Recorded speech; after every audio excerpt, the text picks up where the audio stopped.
Practising for the last 40 years. मी जवळजवळ 40 वर्ष इथे ओम हॉस्पिटलमध्ये काम करतो आहे.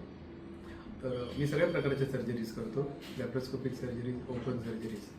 तर त्यातला एक छोटासा टॉपिकबद्दल आपण बोलूया, हर्निया. हर्निया अतिशय कॉमन टॉपिक आहे, सगळ्यांना माहिती आहे.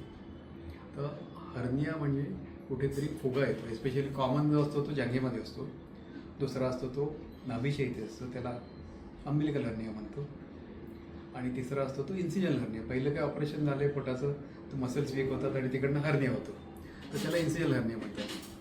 तर हे हर्निया असा प्रकार आहे, तो अतिशय सिंपल आहे आणि त्याला एकच ट्रीटमेंट आहे, ती म्हणजे सर्जरी. तर कृपया सगळ्यांनी लक्षात घेऊन, त्याला आयुर्वेदिक, होमिओपॅथिक काही ट्रीटमेंट काम करत नाही. इवन ॲलोपॅथीमध्ये हर्नियाला काही मेडिसिन नाही आहेत, फक्त एकच आहे की सर्जरी. सर्जरी खूप सिंपल असते, काही त्याच्यामध्ये अवघड काही नसतं, पण फक्त वेळेत करणं महत्त्वाचं असतं, कारण नाही तर कॉम्प्लिकेशन झाली तर कॉम्प्लिकेशन भयानक असतात. सर्जरी ओपन आपण करू शकतो, लॅप्रोस्कोपिक करू शकतो किंवा रोबोटिक करू शकतो, पण सर्जरी सिंपल आहे. 2 ते 3 दिवसात पेशंट घरी जातो, 7 ते 8 दिवसात पेशंट कामाला जातो. त्यामुळे मंडळी, घाबरायचं नाही, डॉक्टरांचा सल्ला घ्यायचा आणि वेळच्या वेळी सर्जरी करणं अतिशय गरजेचं आहे. धन्यवाद.